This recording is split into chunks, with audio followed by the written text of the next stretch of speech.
kita ini karena ini khazanah kita. Di kitab Nailul Ma'mul itu di kitab Usul Fikih. Saya berkali-kali cerita ini karena ini untuk menunjukkan bahwa Quran itu liqaumi ya'qilun, liqaumi yatafakkarun. Ada seorang kiai, seorang ustadz, kiai dulu. Kiai dulu itu ya memang orang soleh, alim terus jadi kiai. Kalau kiai sekarang tuh macam-macam, nganggur terus ingin jadi kiai. Terus daftar gitu. Ada lowongan di yayasan, masuk ingin jadi ustadz. Karena dengar ada gajinya. Dulu tidak ada seperti itu. Udah. Makanya dulu itu kalau ustadz kiai pasti soleh. Karena dia alim terus ingin orang lain tuh mendapat ilmunya. Kalau sekarang nggak ada yayasan sehat, guru gajinya sekian. Yang nggak ingin jadi ustadz tuh daftar. Karena ada gaji. Apalagi ada kabar, ada gaji, ada mes, ada... Wah, yang daftar banyak ya. Tapi mentalnya ada kiai sebetulnya. Ya kalau sampean tanya itu baik enggak Gus? Ya setengah baik. Ya maksudnya setengah baik ya ada baik ngajar itu kan baik. Tapi setengah saja karena motifnya itu nyari gaji bukan ingin mencerdaskan umatnya Rasulullah SAW. Itu Imam Amudi itu guru matematika. Saya enggak bosan-bosan cerita ini. Guru matematika. Muridnya sampai takut, ini masuk surga ndak? Kiai kok ndak ngajarin istighosa atau tahlil malah ngajarin apa? Matematika. Beliau meninggal terus muridnya tanya, "Ma fa'alallahu bik?" Kira-kira gitu. Apa yang dilakukan Allah? Allah nyambut Anda gimana? Terus kata Imam Amudi, "Bagus saya disuruh ngajar malaikat." Karena malaikat kan ndak pernah kayak anak beki gini ngaji gini. Malaikat tuh ndak pernah ngaji, dia iman saja karena tahu surga, tahu neraka terus iman gitu aja. Jadi imannya malaikat tuh gak keren kita. Imannya loh ya. Loh itu yang ngendikan Nabi loh, tidak saya. Nabi pernah tanya sama sahabat, iman yang paling keren siapa? Jawabannya sahabat malaikat. Ya enggak, karuan malaikat iman. Dia yang tahu surga neraka, tahu segalanya, masa ada imannya pasti iman lah katanya. Terus ya para sahabat engkau iman ya wajar kan menangi saya, nemuin saya. Yang hebat tuh orang-orang yang tidak melihat saya, tidak saya didik tapi tetap iman. Karena dididik akal. Ya tadi dididik Quran. Apa dididik? Quran. Sama siapa? Teks bahasa Arabnya masa enggak? Terus Imam Amudi kata Allah, suruh dia ngajarin para malaikat cara menemukan saya. Malaikat dikumpulin terus Imam Amudi disuruh ngajar. Sama singkat kata-katanya Allah di mimpi itu. Istadilla ala wahdaniyati. Di hadrati malaikati. Tolong ajarkan cara menemukan saya padahal Anda ini manusia yang tidak melihat saya. Anda di Jakarta kan lihatnya gedung-gedung. Paling jadi khayal, terus nikmat lah. Anda ikut punya tapi ikut nikmati. Itu orang desa-desa kalau ke Jakarta itu pokrol. Wah di Jakarta itu gedungnya tinggi-tinggi. Tidak kayak kampung sini. Lu udah ikut punya, ikut bangga. Di Jakarta orangnya cantik-cantik. Tidak kayak orang sini. Padahal dia ya tidak dapat orang cantik. Gitu. Jadi Allah itu saking pinternya. Miskin-miskin ya bisa berkhayal dan bahagia. Nah, itu alhamdulillah betul. Akhirnya itu apa ini anak-anak begini saya tak niati ngajar standar anak-anak akademik. Terus pertama yang diajarkan hanya bilang gini, sama siapa teknya? Ya malaikat wahi para malaikat. Terus beliau bilang, nisbatus naini wassalasah ila malanihayatalahu nisbatul far'i ilal asli. Angka itu jumlahnya berapapun 2, 3 sampai triliunan. Semuanya itu nisbatul far'i ilal asli. Binisbat ilal wahid, nisbatul far'i ilal asli. Angka 2 ya cabangnya 1, 3 ya cabangnya 1, 1 triliun ya cabangnya 1. Tetap yang asal usul adalah angka 1. Itu nangis semua malaikat. Cara Jawa itu mandekman kowe iman kaya imanku. Makanya imannya umat Rasulullah SAW itu PD-nya, yakinnya kayak imannya malaikat. Kalau Tuhan itu 1. Karena angka agak bisa dimulai kecuali dengan angka 1. Makanya nisbatus naini wassalasah ila malani hayatalahu iku nisbatul far'i ilal asli. Semuanya itu nisbatnya cabang ke induk. Berarti semua alam raya ini tetap asal usulnya 1. Yaitu qul huwallahu ahad. Nah, itu namanya akal. Umatnya Rasulullah itu ditinggali mukjizat akal lewat panduan Quran sehingga meskipun kita tidak menangi Rasulullah, tidak menangi sahabat, kita tidak tahu malaikat Jibril, tapi cara iman kita ini tidak kalah keren. Yakin hakul yakin. Terus kedua gambar. Kamu gambar rumah, gambar hewan, gambar apa saja, mesti dimulai satu titik. Entah gambar kamu bagus, entah jelek, tetap dimulai satu titik. Nah, titik ini namanya nuktotul wujud. Semua alam raya dimulai dari satu titik, yaitu nuktotil wujud. Makanya Quran dimulai bismillah, dan bismillah itu dipilih sama Allah pakai pertama ba itu ada titik. Itu kata semua ulama, itu titik itu singkatan dari bi kana makana wa bi yakunu mayakun. Karena saya semuanya ada. Bi itu karena saya. Jadi makanya santri-santri beki, tidak usah bayangkan kamu jadi wali terus bisa terbang ke Mekah, tidak usah. Kalau terbang ke Mekah ya sudah umroh aja bayar. Kalau enggak ya maklaran KBH atau apa. Pokoknya cari gratis. Ya gratis kan, dapat orang 10 gratis. Satu. Terus orang enggak umroh-umroh dirayu-rayu supaya umroh. Repot. Itu pelanggaran fikih itu. Kalau orang punya utang itu wajibnya nyaur utang dulu gitu. Wah repot. Saya itu juga sering bingung di kampung-kampung. Gus sama umroh. Kenapa? Dapat gratisan. Minta uang saja buat nyaur utang. Enggak boleh. Wah, secara fikih yang wajib itu nyaur utang bukan umroh. Enggak boleh Gus diminta uang, enggak boleh, harus umroh. Udah gitu saya ini bingung Gus mau umroh. Enggak nikmati. Kenapa? Disuruh ngajar Gus. Repot semua kalau ibadah mergawe ya gini bingung semua. Ya saya mohon anak-anak BK semuanya yang seneng Quran itu harus seneng sampai kayak saya sehingga tahu mencari Tuhan dengan cara tauhid yang berbasis akal. Itu sedzahir imannya malaikat. Jika di klasmen iman itu manusia ulul ilmi, kita-kita yang nekuni ilmu itu nomor 1 prakteknya. Karena nomor 1 itu Allah karuan kan, syahidah Allah kan enggak tertandingi, syahidah wa annahu la ilaha illallah, terus wal malaikatu. Malaikat kan karuan karena langsung menyaksikan surga, dan ketiga apa? Wa ulul ilmi. Berarti prakteknya kan nomor 1. Kalau kompetitornya semuanya manusia, ulul ilmi nomor berapa? 1 kan? Nah nomor 3 kan dari Allah, malaikat, ulul ilm. Berarti kalau kompetisinya antar manusia nomor berapa? 1 kan? Nah kenapa ulul ilmi di nomor 3 kan tapi dari Allah, malaikat, ulul. Kerennya kayak apa? Karena cara iman ulul ilmi itu enggak ada ragunya sama sekali. Kamu ragu enggak kalau 2 itu cabang dari 1, asalnya 1? Enggak pernah kan ragu kan? Semua gambar seruat apapun dimulai dari 1 titik. Ragu enggak? Enggak kan? Nah, imannya umatnya Nabi karena dipandu oleh Quran itu seyakin itu, sehakul yakin itu. Nah, itu terus Jubair bin itu jadi iman. Am khuliqu min ghairi syai'in am humul khaliq. Terus kata Allah lagi, kalau kamu tidak percaya saya yang bikin langit bumi ya gampang dong, kamu saja yang ngomong kalau kamu yang bikin. Paling orang sepakat kamu stres. Terus hanya ayat gitu, am khalaqus samawati wal ard. Kalau kamu tidak yakin Allah yang bikin, ya silakan Anda klaim saja kalau kamu yang bikin langit bumi. Bala yukinun. Kamu juga gak mau kan dibilang stres. Ya, ini ngaji ilmu dulu, nanti bagian terakhir ijazah. Bismillahirrahmanirrahim. Ini riwayatul Bukhari. Haddatsana Abdullah bin Yusuf, haddatsana Les, haddatsana Sa'id al-Maqburi an-Nabi Hurairah radhiyallahu anhu qala an-Nabi sallallahu alaihi wasallam. Ma minal anbiya'i nabiyyun illa qad u'tiya minal ayat ma mithluhu amana alaihil bashar. Wa innama kana alladhi utituhu wahyan awhahu wa ilayya fa arju an akuna aktsarahum tabi'an yaumal qiyamah. Dados kita tahu semua nabi itu punya mukjizat. Ya, semua nabi itu punya apa? Mukjizat. Mukjizat itu hal yang luar biasa yang memastikan manusia itu tidak bisa menyainginya atau menandinginya. Dan rata-rata mukjizat Nabi dulu itu fisik. Misalnya ontanya Nabi Soleh itu kan onta tapi keluar dari batu, itu kan aneh. Aneh sekali. Atau tongkat Nabi Musa bisa simsalabim mengeringkan laut apa? Merah. Semua Nabi itu punya mukjizat dan semuanya berbentuk fisik. Kecuali mukjizatul Rasulullah Shallallahu Alaihi Wasallam itu berupa Al-Quran. Al-Quran itu konsep ilmiah. Terus kata Rasulullah SAW,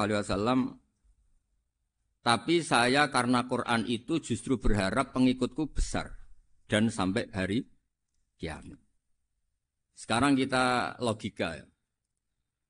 Andaikan kamu punya tongkatnya Nabi Musa, kalau kamu suka uang, kepikirannya dijual apa dipakai? Kalau kamu suka uang, dipakai. Kalau kamu ahli suudon itu pikirannya ndak, ini asli ndak. Karena yang melihat di Turki itu ya sebagian gitu. Kalau yang suka perdukunan itu bayangkan tuh miliknya. Mungkin dipakai ngakali orang atau apa, pokoknya bayangkan tuh miliknya. Kalau yang kolektor pikirannya itu nanti ini laku berapa. Tapi kalau peneliti mungkin pikirannya itu ini asli apa enggak? Bukti aslinya apa? Repot lah. Lagi pula kalau kamu punya utang terus mau apa? Istri kamu marah mau apa? Kalau pakai tongkat. Nah, beda dengan mukjizatnya Quran itu semuanya apa? Ilmiah. Orang yang sedang harmonis dengan istri bisa pakai ayat di antara ayat-ayat Allah itu apa? Wa ja'ala bainakum mawaddatan warahmah. Nanti kalau ditakdir cerai, saya tidak menyarankan cerai. Kalau ditakdir cerai, itu masih dimotivasi sama Allah wa iyyatafarraqa yughnillahu kullam min sa'ati. Jika suami istri itu cerai, jangan-jangan suaminya dapat istri lebih baik, istrinya nanti dapat suami lebih baik. Jadi yang masa lalunya ada prahara. Kan banyak orang suaminya meninggal ketika nikah lagi ditanya, kangen sama suami pertama, alhamdulillah ini lebih baik. Padahal suaminya yang meninggal itu berharap istrinya ini kangen, ternyata dia sudah syukur dapat suami yang lebih baik. Jadi Quran itu menunggui kita ila yaumil qiyamah. Kita tidak bunuh diri, itu ya barokahnya Quran. Karena problem apapun kita dinasihati apa sabar, apa dinasihati sabar. Kan nggak mungkin kamu pegang tongkatnya Nabi Musa, punya masalah apa saja ngelihat tongkat, bisa apa tongkat. Tapi kalau Quran kan nasihat, solusi. Makanya Nabi berharap dengan Quran ini, saya berharap pengaruh saya, pengikut saya terbanyak ila yaumil qiyamah. Terus beliau dikomentari begini sama, ini Fathul Bari, sarahnya Bukhari. Al-muradu anna mu'jizatil anbiya inqaradat binkiradi a'sorihim. Falam yusyahidha illa man hadaraha. Problem mukjizat nabi-nabi dulu itu kan fisik. Sehingga yang tahu kalau Nabi Soleh punya unta yang ajaib, itu yang tahu ya hanya yang hadir saat itu. Yang tahu kalau tongkat Nabi Musa bertuah, itu juga yang tahu hanya yang hadir saat itu. Selebihnya tahu tongkat ya di museum. Tapi kalau Quran menjadi solusi, menjadi panduan, menjadi pegangan itu ila yaumil qiyamah. Kita beri contoh ya, Quran panduan yang paling gampang misalnya begini. Dulu ini cerita ya. Dulu itu ada orang kafir, cerdas, namanya Jubair bin Mut'im. Itu saking pinternya dia, pinter juga tokoh. Itu sebagai delegasi pembebasan Asra Badrin. Jadi tawanan-tawanan perang Badar, itu mulai dulu ya ada negosiasi, mau dibebaskan. Terus orang-orang kafir ini menugaskan namanya Jubair bin siapa? Mut'im. Ini ada di Bukhari. Karena ini ngaji di Jakarta, kalau orang nggak tahu hadis juga tanya ini sahih enggak gitu. Wong nggak tahu kok tanya itu aneh. Padahal kalau dibodoni itu ya nggak tahu. Tapi ya tetap tanya, hadisnya ini sahih enggak. Ini kata kiai apa kata nabi ini ya ribet. Memangnya kata nabi kamu dengar kan ya lewat kiai. Setelah itu Jubair itu datang ke Medina. Dengerin, datang ke mana? Medina. Kemudian dengar Nabi baca Wattur pas sholat maghrib. Jubair karena Nabi dulu gak ada hotel, gak ada pondok ya. Pondoknya Nabi hanya sufah itu. Nabi baca maghrib, bukan diskusi, bukan debat. Baca Wattur wa kitabi mastur firrokim mansur wal baitil ma'mur wasaqufil marfu wal bakhril masjur. Terus itu. Kemudian sampai pada titik ayat am khuliqu min ghairi syai'in. Masa manusia atau alam raya yang maujudat, yang nyata, yang wujud nyata. Kemudian asal-usulnya itu ketiadaan. Ini kan hadhil alam maujud. Alam ini kan nyata. Masa sesuatu yang nyata, penciptanya itu tidak nyata. Jadi nggak mungkin ada faham nihilisme. Kalau faham nihilisme berarti melahirkan teori begini. Al-adamu yakhluqu maujudan. Sesuatu yang tidak ada, menciptakan yang itu kan akal nggak bisa nerima. Kalau sesuatu ini ada, penciptanya pasti ada. Terus akhirnya Jubair bin Mut'im itu simpuh di depan Rasulullah terus bilang, "Ya Muhammad, kada qalbi ayatir." Hampir saja hati saya terbang. Kalau riwayatnya Imam Ahmad, faka'an nama sudi qalbi, hati saya ini hancur. Semua teori yang saya bawa untuk ngelawan kamu sekarang luluh semua, hancur semua. Yang benar adalah teori Anda bahwa Tuhan itu satu dan Tuhan itu ada sebelum semua makhluk. Coba kalau Nabi Muhammad ada Jubair bin Mut'im terus menyembunyikan tongkat dekat mihrab. Terus dilihat ini apa. Paling pikirannya ini dari kayu apa. Terus yang bentuk tongkat itu tukang pemahatnya siapa? Kok kurang keren kalau di Blitur gimana ya? Kan malah panjang. Kira-kira kalau mukjizat itu dari tongkat itu malah panjang. Panjang lah pokoknya panjang. Lagi pula kamu coba kan nggak ngarah mandi. Itu yang mandi kan nabinya bukan tongkatnya. Coba tongkatnya Nabi Musa coba anak-anak beki itu. Dipakai mukul kucing aja tidak mesti mati itu. Jadi nggak jelas mukjizat-mukjizat seperti itu nggak. Tapi kalau Quran menunggui sampai saking hebatnya Quran, teori rasionalitas, soal kampanye di mana-mana. Tingkat validitas, tingkat kebenaran Quran. Itu bahkan bisa diuji tanpa membuktikan. Tanpa apa? Cukup pakai akal. Ya, terus saya teruskan. Fala yamurru terus al-murad anna mu'jizatil anbiya in qaradat bin qidari asaim wa mu'jizatul Qur'an mustamirratun ila yaumil qiyamah. Wa kharquhu lil adat fi uslubihi wa balaghatihi wa ikhbarihi bil mawhibat. Terus kata ini yang ngarang Fathul Bari sarahnya Imam Bukhari. Fala yamurru asrun minal a'sar illa wa yadharu fihi syai'un mimma akhbaru bi annahu sayakun yadullu ala sihhati da'wahu. Wa hadza aqwal muhtamilat. Wa takmiluhu fil ladzi ba'da. Wa qilani ya. Al makna anal mukjizat al madiyah kanat khissiyatan tusyahadu bil absar kana qati sholeh wa asa Musa. Mukjizatnya nabi-nabi dulu itu hanya penyembuh, hanya pelengkap, hanya nuruti keinginan mata. Seperti dahsyatnya apa? Laut Merah di sebelah apa dipukul sama tongkatnya Nabi siapa? Itu semuanya itu hanya memanjakan mata. Urusan mata. Terus wow itu. Tapi kalau mukjizatnya Nabi Muhammad itu berdasar akal. Maksudnya berdasar akal nih dengerin ya. Dengerin betul. Ketika Laut Merah terus tersibak kan wow itu keren kan? Terus kita bilang, menyimpulkan, wah kita tidak akan mampu. Itu bodoh sekali kesimpulan kita tidak akan mampu. Meskipun bikin nyamuk, Anda juga tidak mampu. Loh untuk memutuskan tidak mampu saja kok sampai pertunjukan seperti itu tuh laopo, cek goblok gitu. Nah kalau kita karena umat yang pinter untuk memaksa kita nggak mampu, Allah bilang innallaha la yastahi ayadriba mathalam ma ba'ud. Kita melihat nyamuk langsung berkesimpulan tidak mampu. Saya berkali-kali cerita nyamuk itu sudah kecil, masih punya urat. Uratnya kayak apa? Masih punya kuman, kumannya seberapa? Ya enggak? Nyamuk itu kecil, punya organ tubuh. Organ tubuhnya punya urat. Itu kalau kamu pinter, antara tongkatnya Nabi Musa menyibak Laut Merah sama nyamuk itu sama-sama berkesimpulan melahirkan satu faham bahwa kita tidak mampu. Loh, untuk memaksa tidak mampu saja kok nunjuk pertunjukan ada onta keluar dari batu. Nakotu soleh, ada tongkat yang bisa mengeringkan laut. Cik goblok ya.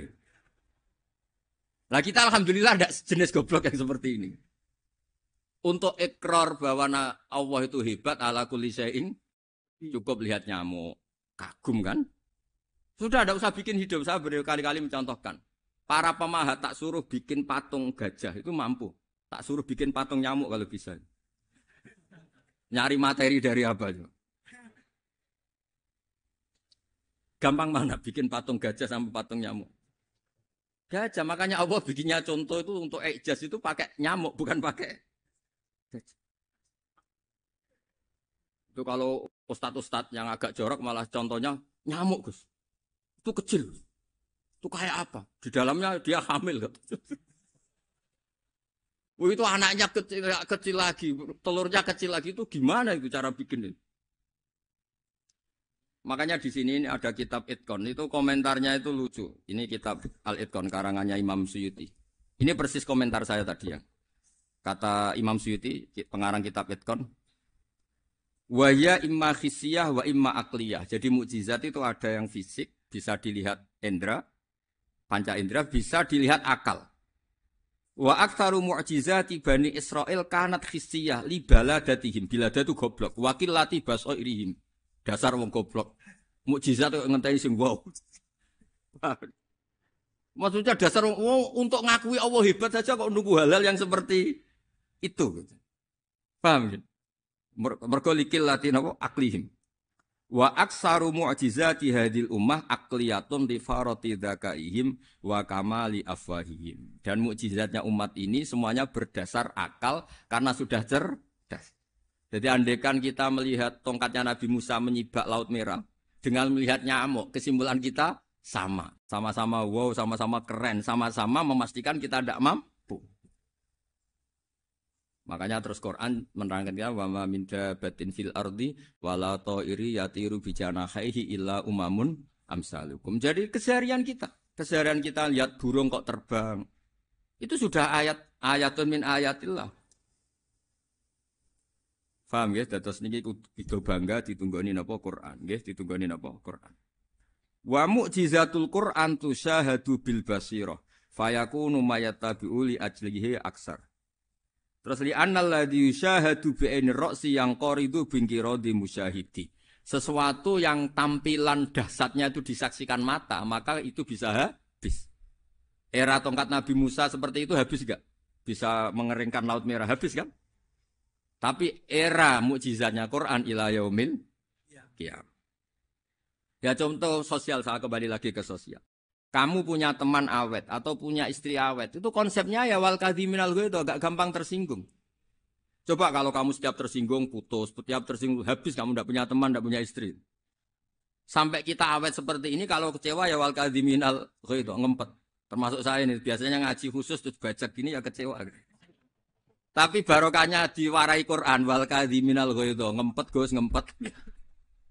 Terus kecewa sama teman, kenapa tidak putus? Karena wal afina aninna, sudah kalau kecewa maafkan. Coba kalau kita kecewa presiden demo, kecewa menteri demo, kecewa orang tua minggat. Ya kalau dicari, kalau tidak kan malu. Saya itu punya teman tak tanya, kecewa besar sama bapak itu. Kenapa tidak minggat? Malu. Kenapa malu? Takut gak dicari. Itu orang tuh paling malu itu kalau keluar dari rumah nggak di. Saya punya teman lagi, saya ini takut mati, Gus. Kenapa? Takut istri saya tidak nangis, Gus. Itu kematian terburuk itu kalau mati tahu istrinya ada nangis, itu malu betul. Makanya jangan mati, pokoknya pastikan orang sekeliling Anda nangis itu baru berani mati, kalau tidak jangan. Ya jadi mukjizatnya Nabi itu luar biasa. Nah ini terus saya teruskan ya, makanya mukjizat terbesarnya Nabi adalah Al-Quran. Karena Al-Quran itu cerita tentang hukum-hukum akal, cerita tentang logika-logika peradaban. Misalnya logika peradaban, contoh paling gampang. Di Quran itu ada sekian ayat yang Allah cerita peradaban. Misalnya wa ahsinu innallaha yuhibbul muhsinin. Itu dikutip, terus kemudian disimpulkan dalam peradaban. Kata Sayyidina Ali karramallahu wajhah ngendikannya gampang. Ahsin man syi'ta takun amira. Kamu berbuat baik saja sama seseorang, maka otomatis kamu akan jadi pemimpinnya.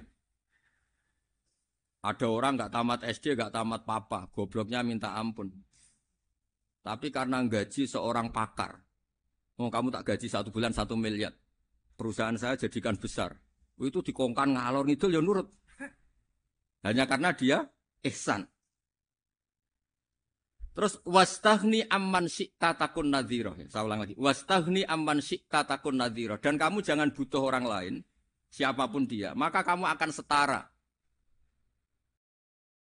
Misalnya ada menteri orang antri mau salim, tapi kamu tidak butuh, kan tenang saja. Tapi kalau kamu butuh, habis kamu. Ya kan? Kamu tidak butuh seseorang, maka kamu posisinya akan setara. Kamu harus sopan karena punya utang jasa. Kalau nggak punya apa-apa kan setar. Ya enggak? Misalnya kamu jajar rektor atau jajar menteri, jajar apa saja. Kalau kamu tidak punya utang kan, kamu jajar menteri tidak punya utang. Sama jajar satpam tapi punya utang, takut mana?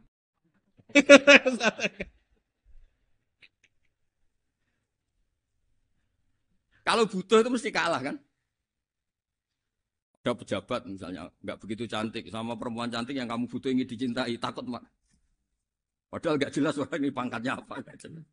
Jadi dalam hukum sosial itu kata Sidin Ali, wastaghni aman syi'ta takun nadhira. Kamu jangan butuh seseorang, maka kamu akan setara. Terus yang terakhir, wahtas ilaman syi'ta takun asiro. Asiro pakai sin. Dan silahkan butuh seseorang, maka kamu akan jadi budak dia. Ya coba misalnya Anda seorang profesor, seorang alim, seorang getop. Misalnya mencintai janda di ujung kampung sana, jalan kaki 2 kilo. Padahal itu gak tamat SD. Tapi gara-gara seneng, kacau kan? Logika kepangkatan hilang semua kan? Jadi itu hukum peradaban. Itu mewakili isi-isi sosial yang diterangkan Quran. Ya, jadi paketnya 3 tadi ya. Ahsin man syi'ta takun amirah. Kamu berbuat baik sama seseorang, maka kamu bisa memimpin. Wastaghni amman syi'ta takun nadhira. Kamu jangan butuh seseorang, maka kamu akan setara. Mbok kamu ketemu orang terkaya di dunia. Ya ketemu orang terkaya di dunia, kamu jejer, kamu tidak butuh dia. Tenang kan bisa setara kan? Tapi kalau butuh, harus sopan, ngajukan proposal, harus berakhlak karimah. Makanya sekarang, Anda kok berakhlak kenapa? Ternyata mau nyalek. Biasanya Anda berakhlak kok berakhlak. Ada apa ini? Makanya guyonan di Rembang itu Beb Husein itu. Kalau ada orang mendadak sopan sama temannya, temannya curiga. Kok tumben sopan? Mau utang ya?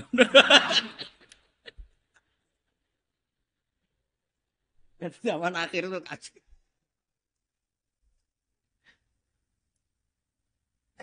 Ya di semua daerah gitu ya sama Pak Rektor ya. Kalau ada teman biasanya nggak sopan kok sopan, itu temannya curiga. Ini Pak Rektor UI ini kok tumben sopan, ada apa ya? Karena di mana-mana orang butuh itu pasti beretika. Kamu punya teman paling berdua, kalau mau utang berakhlak gak? Atau misalnya kamu punya adik cantik terus punya teman berdua, kalau cinta adik kamu berakhlak gak? Biasanya nggak sama sekali nggak berakhlak. Gara-gara butuh menjadi berakhlak. Ya jadi hukum sosial itu ya kuncinya 3 tadi. Ahsin man syi'ta takun amira. Wastaghni amman syi'ta takun nadhira. Terus wahtas ila man syi'ta takun asira. Kalau kamu butuh seseorang pasti kamu dibikin hina. Asir itu tawanan. Nah, Quran itu bicara sosial itu lengkap. Dan itu yang nunggui kita. Kita punya tetangga yang kurang baik, ya seneng. Punya tetangga baik, ya seneng. Kata Imam Syafi'i, saya berkali-kali cerita. Kok seneng semua Imam Syafi'i? Ya bagus lah. Kalau yang seneng saya enak lah. Dijak jagongan, dijak ngopi enak. Yang nggak seneng saya, gak ngarah utang. Uang itu nak, kamu punya tetangga gak seneng kamu. Aman kan? Aman. Gak akan pinjem uang kan, pinjem mobil. Uang gak seneng kok. Makanya Imam Syafi'i itu kalau ngedikan luar Syafi'i, diceritain orang. Ya Aba Abdillah bagiannya. Ya Aba Abdillah orang itu gak seneng kau. Bagus lah. Loh kenapa bagus? Waman asa'a ilaika faqad atlaqaka. Orang yang gak seneng kamu maka membebaskan kamu. Gak akan pinjam uang, pinjam mobil, gak akan ganggu waktu kamu kan gak seneng. Justru yang seneng-senengi masalah pinjam terus. Imam Syafi'i itu orang yang anggap dunia itu selesai. Ada yang cerita, ya Aba Abdillah, orang yang tadi cium tangan engkau, yang hormat engkau, di luar maki-maki engkau, ngerasain engkau, ngata-ngatain engkau. Ya bagus lah. Kok bagus gimana? Berarti saya wibawa, depan saya tidak berani. Ya. Berarti saya wibawa, di depan saya tidak berani. Berarti itu makomnya sudah kulillah, sumadarhum, fi khawdihim, yal'abun. Sudah dunia itu selesai, sudah agak penting semua. Nah itu kalau kamu anak-anak beki ahli Quran sudah ayatnya kulillah sumadarhum fi khawdihim yal'abun. Sudah lihat Allah saja agak penting, makhluk-makhluk itu